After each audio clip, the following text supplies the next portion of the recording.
बन चुका है। अखिलेश यादव और समाजवादी पार्टी लगातार इस पर बयानबाजी कर रही है। इस बार एसपी सांसद राजीव राय ने कांवड़ियों को बेरोजगार कह डाला, साथ ही सरकार से उन्हें रोजगार देने की मांग की, तो वहीं बीजेपी ने इस पर करारा पलटवार किया।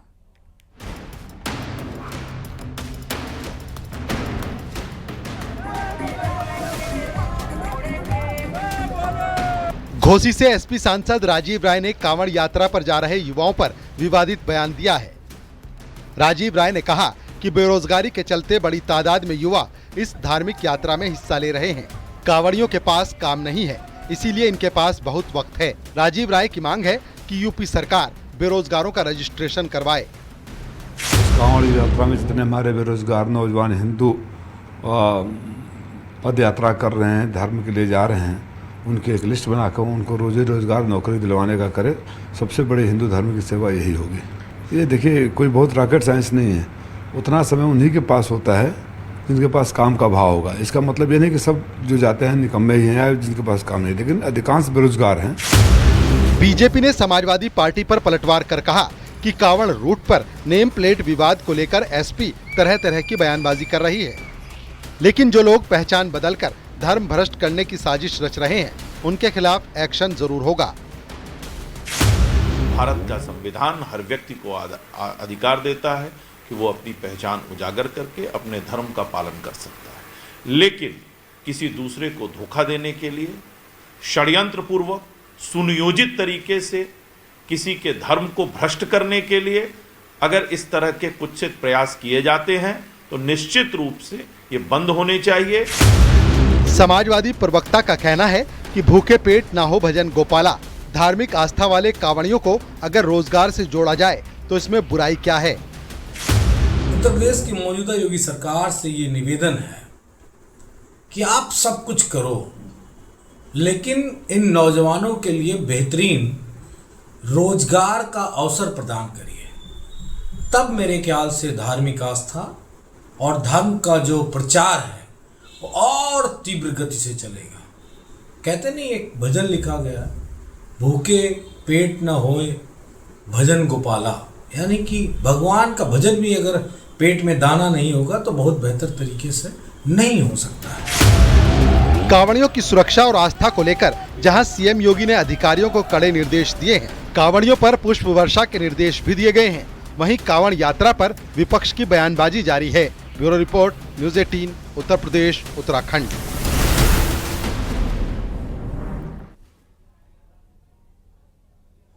मंत्री ओपी राजभर ने अखिलेश यादव और एसटी हसन पर निशाना साधा है। उन्होंने कहा कि मुसलमानों ने वोट देकर यादवों को 4 बार यूपी का सीएम बनाया। अब हिम्मत है तो 2027 के विधानसभा चुनाव के लिए अखिलेश किसी मुस्लिम को सीएम का उम्मीदवार बनाए। वहीं एसपी ने पलटवार करके कहा कि पहले बीजेपी किसी मुस्लिम को सीएम बनाए।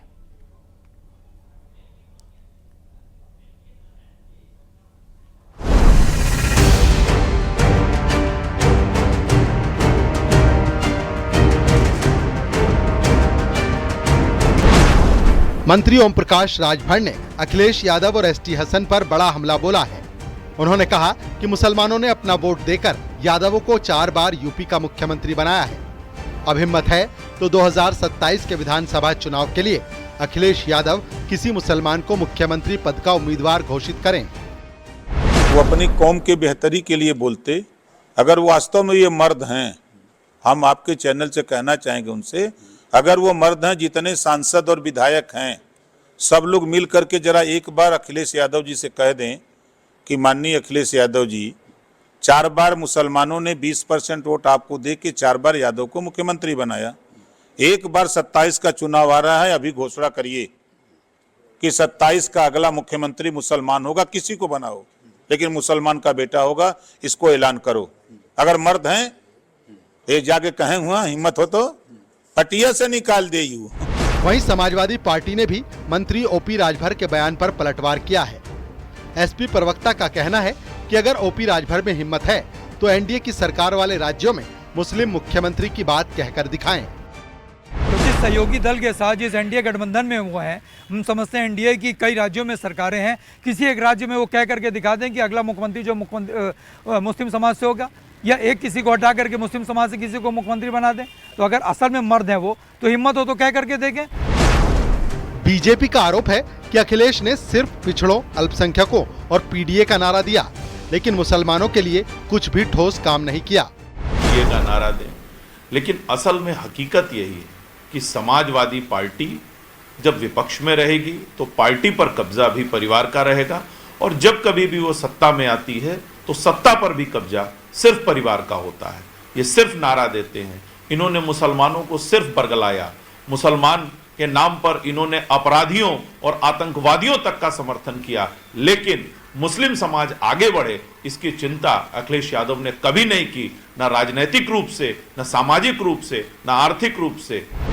ओपी राजभर ने 2022 में अखिलेश के साथ गठबंधन कर चुनाव लड़ा था, लेकिन बाद में गठबंधन टूटने पर फिर से एनडीए में शामिल हो गए। लेकिन अखिलेश और एसपी के खिलाफ सियासी बयानबाजी जारी है।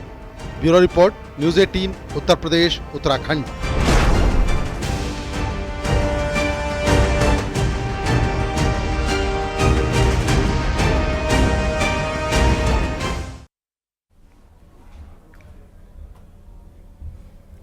यूपी में 2027 के विधानसभा चुनाव को लेकर कांग्रेस प्रदेश से लेकर बूथ स्तर तक मजबूती पर फोकस कर रही है।